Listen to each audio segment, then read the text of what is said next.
Greetings, YouTube. The following is going to be purely based about my personal life, so if you have no interest in that, move on to another video. I've got enough of them on my channel. You should keep busy. As some of you know, I have been recovering from an ulcer on my right foot. And unfortunately, because of this, there have been members of my subscribers who have gone and looked up ulcerous wound on Google. I don't recommend it. It isn't pleasant. But if you know what they are, or you're brave and go find out what they aren't pleasant either. And as of today, I can say with some confidence that my ulcer has finally healed. It's been 10 months from when I first realized that I had something more than just a blister on my foot until now, when the wound has appeared completely closed up and healed in total, which is a very pleasant thing. And I am now able to actually wear sneakers again and not wear shoes which have been modified to accommodate my ulcer, which is kind of pleasant, seeing as the warm weather's here, and it's much nicer wearing sneakers than it is wearing big clunky shoes that have been designed to accommodate an ulcer. However, I am never going to be able to wear sandals again.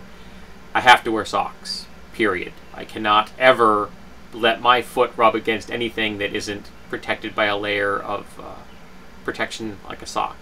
So, and since I have no desire to wear socks and sandals in public, I'm going to be a sneaker person now. In addition to that, I have made some significant changes to my diet recently. I have decided that I do want to lose some more weight. I've been holding at 170 for quite a while now. That's a nude weight. And I'd like to be at least 160, 150 would be pleasant, but I'd be happy with 160. I am at 168 as of yesterday. Since I've made the change about a month ago, I apparently have lost a couple of pounds. They'll go 2 pounds, who knows? That could be water weight for all I know. But what I've done is cut back significantly on my carb count, reduce the caloric intake overall. For example, breakfast for me 5 days a week is half a cup of oatmeal, that's a dry weight, and half a cup of unsalted roasted almonds flavored with cinnamon. Now, half a cup is probably high for your average person. The average person should probably have a 1/4 cup, but I use no artificial fats of any kind in my diet, so I can kind of have that extra 1/4 cup as a compensation for that, because almonds do contain fat.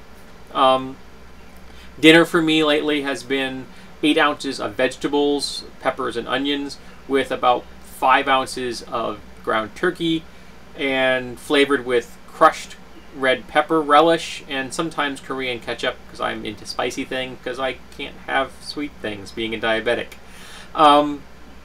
My 2 a.m. snack at work, I work nights, is a sandwich made with sandwich toppers, which is a low-carb bread. Basically it's the tops of buns. They're about that thick. And I have a sandwich with spinach, pickle slices, a single piece of lunch meat, and mustard. And my 4:30 a.m. break is an apple. And that is my diet 5 days a week. That's all I take in. I will once in a blue moon have a yogurt for a dessert, and I would only do that 1 day a week. Fridays are a little more, the end of my week, are a little more flexible. I usually have a salad and some kind of meat for dinner. And my breakfasts on Friday and Saturday morning are often supplemented with a piece of protein, meat of some variety.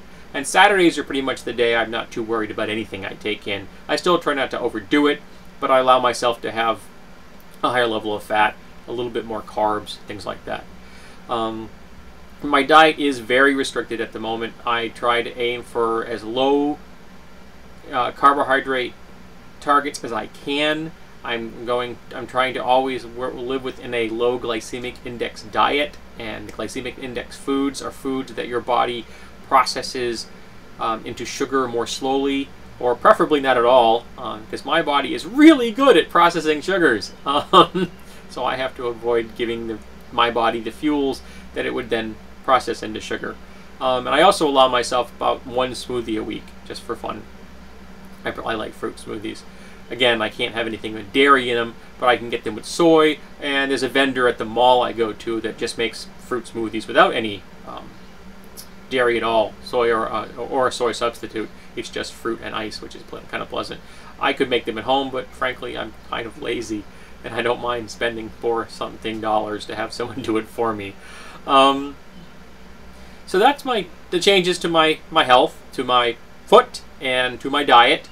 I am still exercising 5 to 6 days a week. I've been I use a pedaling device lately, right here in the office, because I have my brother-in-law staying with us, and he's in the living room. Pretty much have given over my entire living room to him as his own room at the moment. We've put up curtains and everything so he can have a complete room to himself.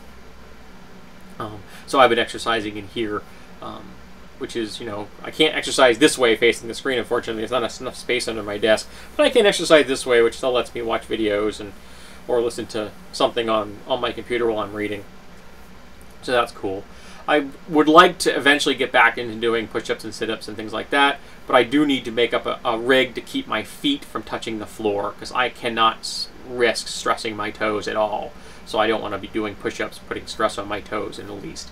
So I have an idea for a design. I just have to get my buttons in gear and actually assemble it. I've got the parts. I have to do some sanding and assembling and painting and things like that, so it works and looks the way I want it to.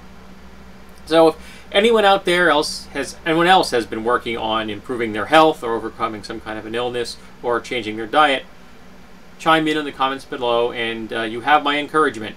It isn't a lot of fun, folks, but sometimes it's what we got to do.